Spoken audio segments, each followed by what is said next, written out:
To my channel. ಮೊಟ್ಟೆನು ಮೆಂತ್ಯ ಸೊಪ್ಪು curry ಮಾಡ್ತಾ ಇದೀನಿ. ಮೊಟ್ಟೆ, ಮೆಂತ್ಯ ಸೊಪ್ಪು, ಟೊಮೊಟೊ, ಬೆಳ್ಳುಳ್ಳಿ, ಈರುಳ್ಳಿ, ಕೊತ್ತಂಬರಿ, ಪುದೀನ, ಜೀರಾ ಪೌಡ್ರು, ಹಸಿಮೆಣಸಿನಕಾಯಿ, ಕಸ್ತೂರಿ ಮೆಂತಿ, ಅರಿಶಿನ ಪುಡಿ, ಕಾಶ್ಮೀರಿ ಚಿಲ್ಲಿ ಪೌಡ್ರು, ಸಾಲ್ಟ್.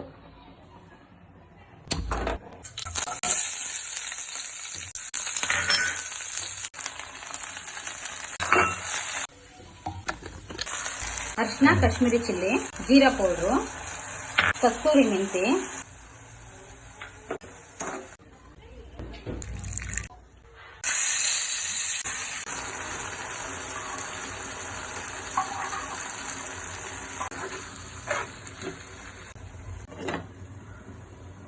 ಮೆಂತ್ಯ ಸೊಪ್ಪು egg curry ready.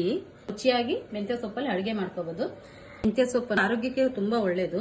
Please subscribe my YouTube channel Premalatha. Like ಮಾಡಿ, ಶೇರ್ ಮಾಡಿ.